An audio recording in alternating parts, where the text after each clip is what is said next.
Many Singapore income investors own Keppel Infrastructure Trust because of one reason. They want reliable income.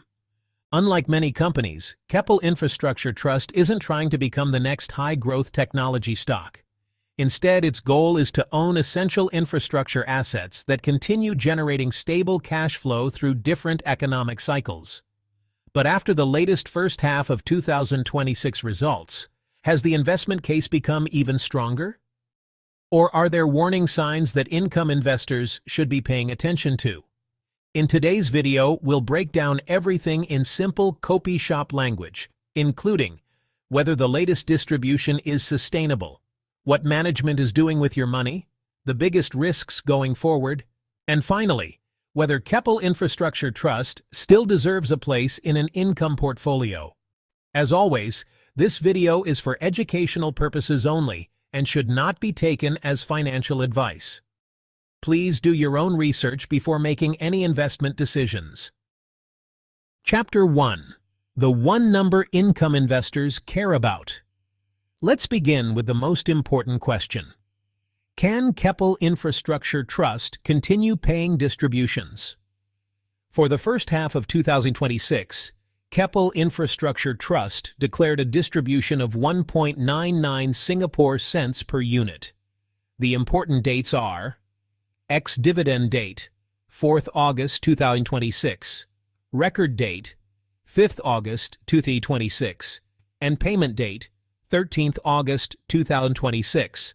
So if you purchase Keppel Infrastructure Trust before the ex-dividend date, you'll be entitled to receive this distribution.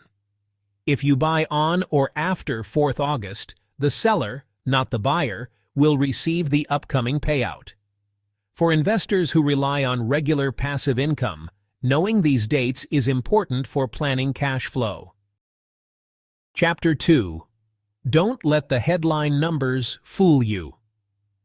At first glance, you may notice that Keppel Infrastructure Trust's distributable income appears lower than last year.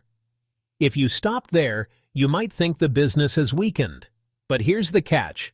Last year's results included a one-off divestment gain from selling assets. This year, there wasn't a similar gain. So comparing the headline numbers alone doesn't give you the full picture. When we strip out that one-off gain and compare the underlying business, base distributable income actually increased by about 1.2% year-on-year. To me, that's the more meaningful number because it tells us that the businesses Keppel Infrastructure Trust owns continue generating resilient cash flow despite geopolitical uncertainty and market volatility. Now this brings us to another important question. Why am I focusing on distributable income instead of net profit? The answer is simple. For an income trust, distributable income is what ultimately pays your distribution. Think of it like owning a rental property. The rent your tenant pays isn't automatically money you can spend. First, you have to pay the mortgage interest, maintenance, insurance, property taxes, repairs, and other operating expenses. Only after all those costs have been paid does the remaining cash become yours. That's very similar to how an income trust works. Revenue tells you how much money comes in. Accounting profit includes many non-cash accounting adjustments. But distributable income measures the cash that is actually available to be distributed to unit holders. And if your goal is building passive income, that's the figure you should be paying the closest attention to. So while the headline numbers may initially look weaker, the underlying cash generation actually remained resilient. For long-term income investors, I think that's a much more encouraging takeaway than simply looking at accounting profit. Chapter 3. Is the distribution sustainable? This is probably the biggest question for many income investors. Can Keppel Infrastructure Trust continue paying distributions over the long term? While no company or trust can guarantee future distributions, I think the latest results provide several encouraging signs. First, most of Keppel Infrastructure Trust's businesses provide essential infrastructure services. These include energy, town gas, water, industrial chemicals, environmental services, transport, marine connectivity, and digital infrastructure. These are services that households and businesses continue to rely on, regardless of whether the economy is booming or slowing. That doesn't mean earnings are immune to economic cycles, but demand for these essential services is generally more resilient than demand in many discretionary sectors. Second, a significant portion of Keppel Infrastructure Trust's assets operates under long-term contracts or concession agreements. This provides greater visibility over future cash flows compared with businesses that rely heavily on short-term customer demand. Third, several of Keppel Infrastructure Trust's businesses have cost pass-through mechanisms. In simple terms, if fuel or energy prices increase, part of those higher costs can eventually be recovered from customers under contractual arrangements. There can be a timing lag before those higher costs are recovered, as management highlighted with City Energy during the second quarter, but these mechanisms help reduce the long-term impact of cost inflation on operating cash flow. Fourth, management has been steadily increasing the proportion of evergreen assets within the portfolio. Historically, evergreen assets accounted for around 29% of distributable income. Today, that has increased to 51%. Why does this matter? Traditional infrastructure assets, such as certain concession-based water or waste projects, often have fixed concession periods that eventually expire. When those concessions end, the future cash flow from those assets may decline or cease unless they are renewed. Evergreen assets, on the other hand, are operating businesses, such as Ixom, Ventura, and Global Marine Group, that generally do not have fixed concession expiry dates. That means they can continue generating cash flow for many years, provided they remain competitive, well-managed, and financially healthy.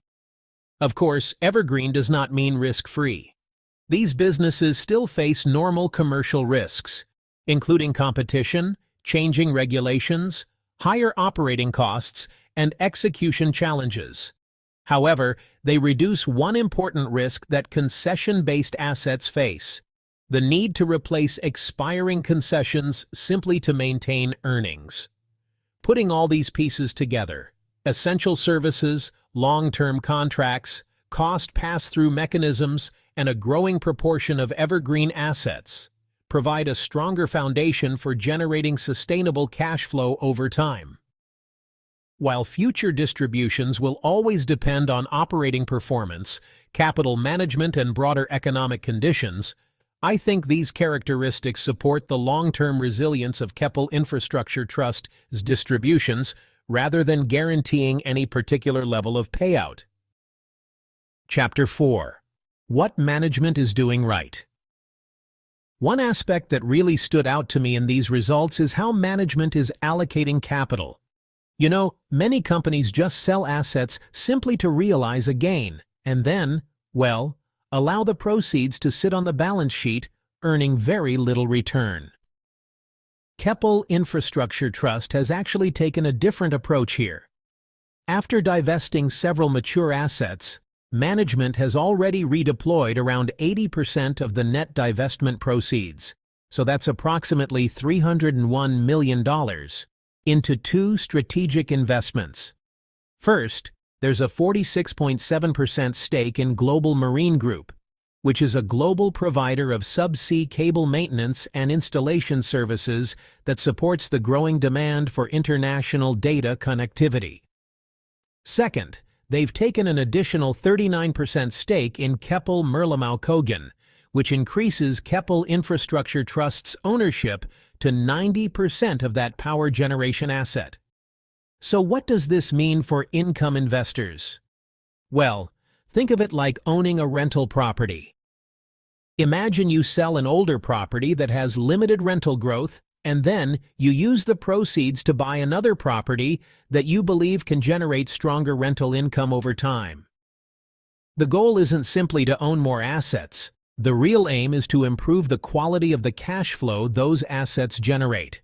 That's essentially what Keppel Infrastructure Trust is trying to achieve through active capital recycling. Rather than holding on to every asset indefinitely, Management periodically reviews the portfolio, sells assets that have become mature or where value has been unlocked, and then reinvests the capital into businesses that are expected to deliver stronger long-term cash flow and support future distributions. Of course, this strategy is only successful if the new investments perform as expected. Global Marine Group and the larger stake in Keppel Infrastructure will now need to demonstrate that they can generate the earnings and cash flow management expects. So, while I do view this capital allocation strategy positively, the real measure of success will be whether these investments translate into higher distributable income and sustainable distributions over the coming years. Chapter 5. Should investors worry about the Middle East conflict? When geopolitical tensions rise, many investors immediately worry about higher oil and gas prices. Management addressed this concern directly. The trust stated that direct exposure to the Middle East is limited. There has been no disruption to the AGPC gas pipelines. Many businesses operate under long-term contracts, and most higher costs can eventually be recovered through contractual mechanisms. There may still be temporary pressure from timing differences, as seen with City Energy in the second quarter of 2026. But the diversified portfolio helps reduce the impact on the trust as a whole. Chapter 6. Is the balance sheet healthy? For income investors, a strong balance sheet is just as important as a high yield. The good news is that Keppel Infrastructure Trust has already secured 100% of its refinancing requirements for financial year 2026. Its interest coverage ratio also improved from 7.6 times to 8.3 times, indicating a stronger ability to service debt. Net gearing has increased following the acquisition of the additional KMC stake, so this is an area I will continue to monitor. However, management has indicated it still has debt headroom below the regulatory gearing limit. This suggests the balance sheet remains manageable, though future acquisitions will need to be funded carefully. Chapter 7. Is Keppel Infrastructure Trust suitable for Singapore income investors? After reviewing Keppel Infrastructure Trust's latest results, here are my key takeaways. Overall, I think there are several reasons why Keppel Infrastructure Trust continues to stand out as an income investment. Firstly, the underlying business continues to generate resilient cash flow. Although the headline distributable income appears lower because last year's results included a one-off divestment gain, the underlying distributable income actually continued to grow. For income investors, that's a much healthier sign than simply looking at accounting profits. Secondly, I like management's disciplined approach to capital allocation.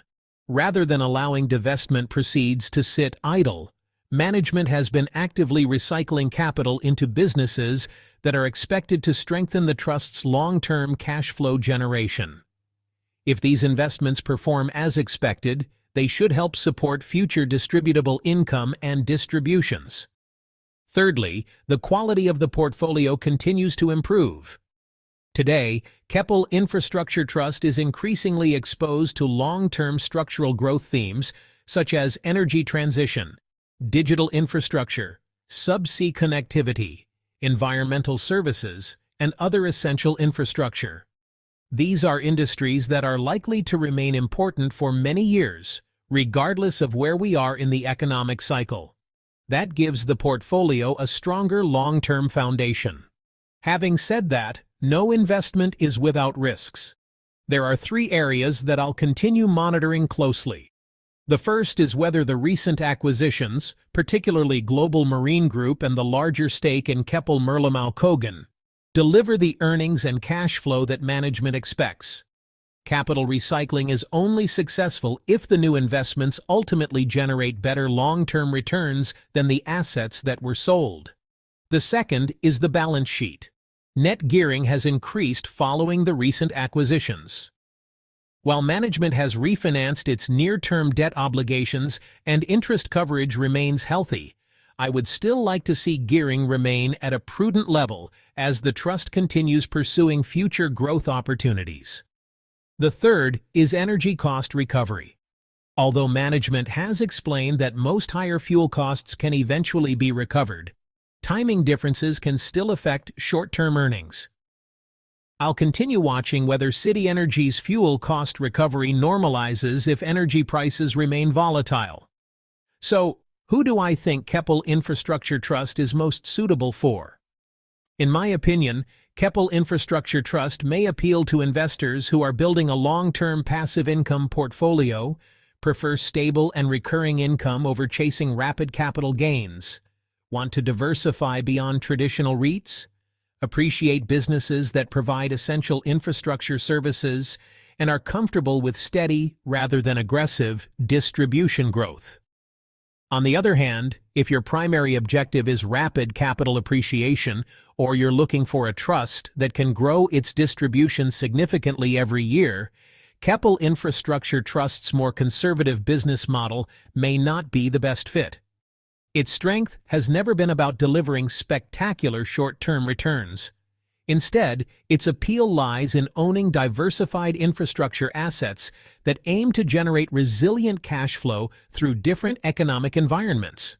And for many retirees and long-term income investors, that stability can be just as valuable as chasing higher returns. Final thoughts. So, what's my conclusion after reviewing Keppel Infrastructure Trust's latest results?